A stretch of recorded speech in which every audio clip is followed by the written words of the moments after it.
Are you sweaty? Because I'm a bit sweaty and a bit red. I don't like it. Oof. Zeal and Ardor. Ah. An avant-garde metal band. I mean, they're described as an avant-garde metal band by many people out there, and I would definitely say they are pretty avant-garde. I've only just recently discovered this band. I've heard people talking about them a couple of months back. I'm very late to this album, but it was an album that I thought, you know what, I'll get to it eventually, but right now I'm going to focus on all the other albums that are currently being released. You know, June was a pretty heavy month for albums, so I thought, you know, focus on the stuff that I want to get to first and then eventually get to this one. Because to be honest, I didn't know if this was going to be something I'd enjoy. However, look, sometimes you just got to admit you're wrong because you're an idiot. And this was the one time, or the many times, that I would say that I was wrong because I'm an idiot. Look, man, this album, I mean, like I said, it's a few months old now, so if you have already heard it, I'm probably going to tell you things that you already know. But this is just wild. Honestly, unbelievable. Unbelievable how this band is managing to just blend these sounds and genres together in such a great way. The lead singer, Manuel Gagnon, if that's how I'm saying his name, I'll just call him Manuel for the sake of not messing up any pronunciations, but he has said that he takes inspiration from artists like Tom Waits on this album. In a lot of ways, I can't really say it's something I noticed listening to this album, but it's definitely an interesting inspiration point because Tom Waits has this very unique style to his music. Tom Waits writes songs in a very specific way, and I guess in a lot of ways that it helps craft this avant-garde style when you have artists like that are so dear to you and so close, because Tom Waits is obviously a legend and does music like no other person out there, and it's just amazing to see how artists like that can inspire music like this. It just shows the depth of how influential someone can be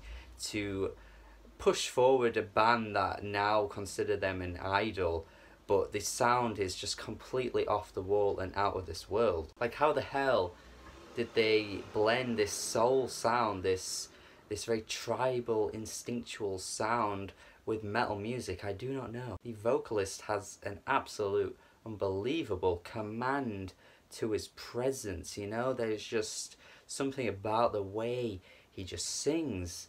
It just lures you in. It's just one of those voices that you could imagine being the leader of a revolution in some kind of way. And I know this is a comparison that so many people have already made and will continue to make, but it definitely reminds me of how Algiers give me that same feel, you know? The Algiers vocalist is just an amazing singer, and his stage presence just gives you that sort of feeling that you're being under control by someone who knows what they're doing. And to be honest, these styles and blends that Algiers craft in their music is very much similar to what Zeal and Ardor do too. I mean, there's soul here, there's gospel here that's being mixed with a genre of music that doesn't usually use these sounds in their music. And I'll admit, you know, metal music is something I'm a little bit amateur in my knowledge with, but I've got to admit, more bands should be blending different styles and sounds together to craft something that's completely unique, because, you know, you do come across a lot of black metal that sounds quite similar.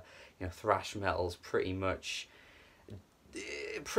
doing what it's been doing since the 80s, to be honest, whereas Zeal and Ardor are coming through and appealing to someone like me who just loves anything that sounds completely game-changing and unique. And just listen to a song like Row Row, which is going to be one of my favourite songs of the year, without a friggin' doubt, man. I mean, the way it just comes through with this gospel Motown type singing, and then it just bursts in with this heavy, like, screaming, like, friggin' hell. I mean, it's very similar to the opening track too. It just starts off one way, and then here comes these guttural vocals that come out of nowhere and just explode the song in unreal ways I just wasn't expecting. And the entire album just goes through that same motion as well. I mean, every so often these vocals just come through and blister the song into levels that you just weren't ready for, but it just sounds incredible.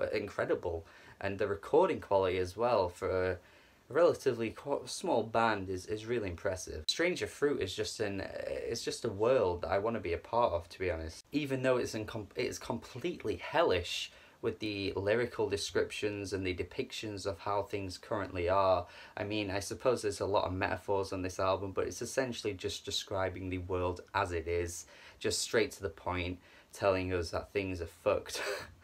But still, you get sucked in. There are some moments on the album where some tracks take a little bit of a slower approach, just to sort of, I don't know, keep you sort of tied in so your ears aren't being pummeled the whole time. But even so, like, every moment on this album feels like it's necessary, and I don't mind if they just kept things completely heavy the whole time, to be honest. Especially on songs like Waste. I mean, the dissonance of all the instruments coming together just sounds like it shouldn't work, but I guess there's just an element to it that completely just blows you away, completely shatters you, and then the vocals come through in a way that doesn't really sound like it's mixing all that well with everything else, but I don't know what it is about it, man. It just kind of works for me. I suppose it's not all that surprising though that this album has such an amazing sound to it, considering Kurt Ballou was involved in the mixing. And man, if you've got Kurt Ballou involved in your metal album, then you're probably going to be making one of the best of the year, because this guy, Kurt Ballou, is unbelievable. I would definitely love to see how far they can take the blues sounds though on this album. I mean, a lot of the times the bluesier tracks are just so melodic and absolutely like earwormy, but you know, the fact that they can blend that with metal is just pretty crazy to me. Just this album in concept alone is incredible. I do have to admit though that, you know, some of the instrumental moments aren't quite as gripping on this album, mostly because I just want to hear Manual, to be honest. Like, I think every track where he is breaking through with his incredible presence is what is necessary for this album to be as fantastic as it is. But those instrumental moments aren't terrible by any means, or unworthy. It's just, you know, it's my preference, I think, for this album. But that is really like the only gripe I have. And so by that, I'm gonna have to give this a 9 out of 10. A 9 out of 10, man. Better friggin' believe this album is worth your time, man. I don't give 9 out of 10s often, but you know, ooh, I'm really happy that I've been discovering some great stuff lately. I mean, there was that Birds in Row album, Tony Molina, the Marlowe album. Like, recently I've just been on a run of finding these amazing albums, and yeah, this is just the peak of it all, because this is like a friggin' amazing album that I wish I jumped on quicker. Let me know your thoughts on this album. It's been out a while now. I'm sure you've probably heard it. If you haven't, listen to it and then come back to me and let me know your thoughts. Subscribe to the channel for more reviews if you haven't already. Go cop this album, please. Row, row.